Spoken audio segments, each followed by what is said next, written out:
Good morning, bonjour à tous. Charlie Angus.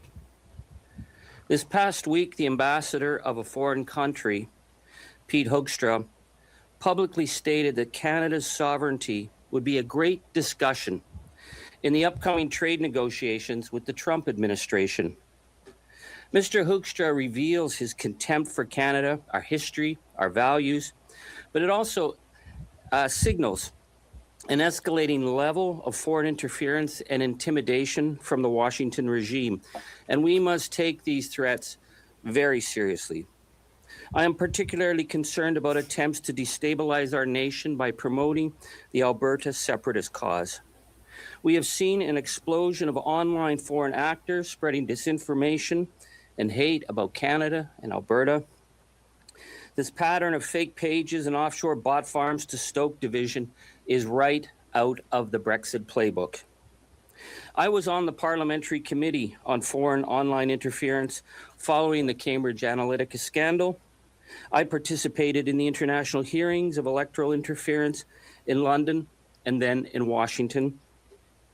We saw the pattern of foreign actors exploiting front groups and stolen personal data to upend democratic elections. It was a playbook from the Donbass to Brexit, from Trump 2016 to the election of Jair Bolsonaro. All of those red flags are present in the Alberta Separatist campaign, including reports that the notorious Internet Research Agency of Russia is now involved. They played a pivotal role in Brexit and the Trump victory of 2016 and were subject to a major Justice Department investigation after it was too late. Is Canada naive enough to think things will be different this time? But the most serious threat to Canada is coming from the White House. For this reason, I'm calling on Anton Bugman, the newly appointed Foreign Interference Transparency Commissioner, to launch an investigation into efforts by the Trump administration and other political actors to destabilize our country.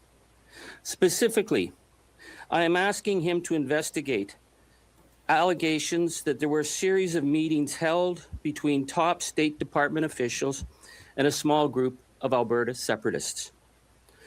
In February 2025, Donald Trump stated that the only way Canada could win concessions in trade negotiations was agree to give up our nation to MAGA. That same week, Prime Minister Trudeau told business leaders that Trump was serious in his determination to break our nation. And within days, a group calling themselves the Republican Party of Alberta, led by an ex-US Marine, filed papers with Elections Alberta to break up our country. They chose the name of the foreign political entity that is determined to destroy our nation. And within less than 2 months, a group of Alberta separatists were apparently invited for the first of a series of meetings with US officials in Washington. Alberta separatist Dennis Modry is quoted as saying, "I met the senior US administrative officials just a couple of steps from the president himself. When we walked into the conference room, the first comment was, quote, 'We recognize and support Alberta becoming a sovereign nation.' Who arranged this meeting? Are we to believe that this marginal group could call up the White House and simply walk through the door? Were these meetings organized by the American Embassy in Ottawa or by the White House directly? Mr. Modry states that the first meeting was in a boardroom just a couple of steps from the president. So who represented President Trump in these meetings? Modry claimed that the offer of $500 million was put on the table. Which American officials made this financial offer? I share the concern of Premier David Eby, who said that what we're dealing with is treason and conspiracy. The Alberta separatists claim that discussions were held on propping up Alberta's currency, actually Canada's currency, in the event that Alberta tried to break away from Confederation. Who was authorized to make this offer? Was Treasury Secretary Scott Bessent or any of his staff part of these negotiations? Mr. Bessent has openly stated that the breakup of our nation is a priority of the Trump administration. I also want to raise the issue of the massive leak of personal information of every single voter in Alberta. It is essential that we determine who has been able to access that stolen data. Is there a connection between the Michigan-based 10 times vote apps, the separatists, and the stolen data? Is there any connection to Ambassador Pete Hoekstra, who has heavily promoted the 10-time vote app? We cannot treat the theft of voter data as simply a privacy breach. It must be investigated through the larger lens of foreign threat. Under Section 2 of the Act, the Commissioner has the full authority to investigate foreign interference in provincial referendums. Under the same section of the Act, he is obliged to investigate financial arrangements being offered by foreign powers. I have read the federal inquiry into the foreign interference study in 2024, and there's nothing in that evidence that comes close to the allegations of meeting with foreign officials and offers of money to break up our country. Imagine, if you will, say China or Iran, inviting Canadian citizens to top-level meetings in national capitals with a plan to break up our country. They'd be charged with treason. In the past, the Canadian government has expelled diplomatic staff from foreign embassies who interfered in our nation's interests. None of those countries ever openly discussed breaking up our country. Will there be any investigation into the role of the U.S. Embassy in potential political interference? And will there be consequences if those links are uncovered? The Commissioner has the power to summon witnesses and compel them to give oral or written evidence on oath of solemn affirmation. He has the power to compel documents. He must act. This is not about trusting in polling. This is not about a democratic debate. We're talking about an organized campaign of destabilization to undermine our nation at a time of unprecedented threat. I have three clear asks this morning. I call on Anton Bergman of the Foreign Influence Transparency Commission to launch an investigation into the role of foreign actors from the United States and other offshore actors in this attempt to destabilize Canada's domestic politics.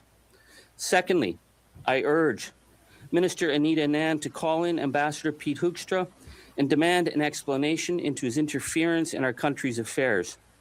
Are we to believe that he didn't know about offers of money being put on the table from the White House to break up our nation? And third, I call on the people of Canada to write to Commissioner Bergman and demand he take the threat of our sovereignty with the utmost gravity that this deserves.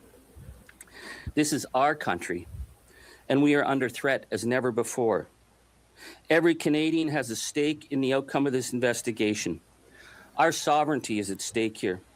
We must take all efforts to preserve our democracy and our independence so that we can remain true as a nation rooted in democratic values, true, north, strong, and always free. Thank you very much.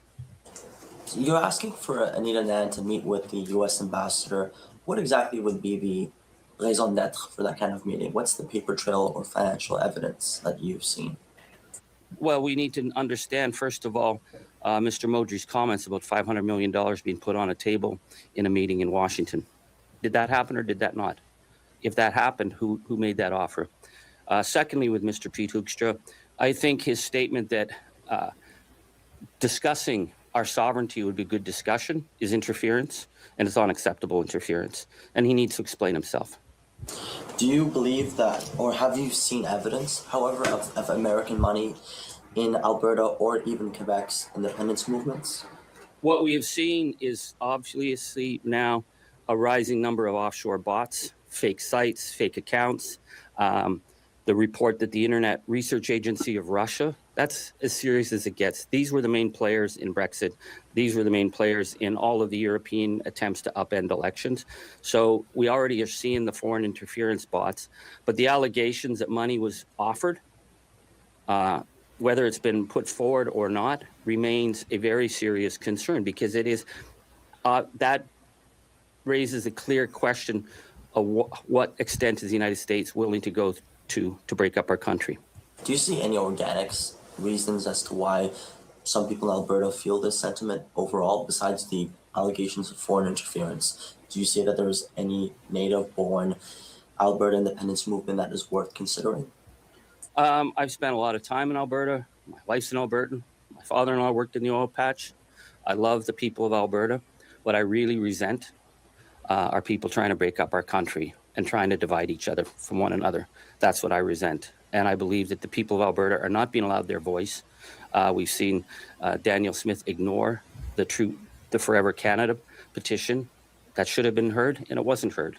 So, but the issue of Albertans discussing amongst themselves is not the issue. The issue is destabilization from the outside. We cannot have a proper discussion if it's being destabilized and interfered with outside players. But you agree that any discussion about taking a province out of confederation is going to break up the country, be it economically, socially, politically. The fabric of the country is based on the way it is today, mapped out. Quebec as well has probably almost the same 35% of its population considering strongly the prospect of independence. What do you make of Quebec's sentiment, and do you feel the same way about Quebec as you do about Alberta? The issue that I'm raising today is offshore interference. I have never seen the Parti Québécois been talking about taking American money to break up our country. But a small group of Alberta separatists are talking about breaking up our country and may have met with top officials in the White House. That is conspiracy. That is something that needs to be called out. And the fact that these two referendum calls were called out by the courts as not being credible shows to me that this is not a credible situation. This is about trying to break up our country at a most serious moment. So thank you very much. I'll be here every Monday. No. Take care. All right, there you have it, guys. And I hope you like, follow, and subscribe. Leave your comments in the comment area. Have a good afternoon. Don't forget to like, follow, and subscribe. But we will be back. We'll see you then. Bye-bye.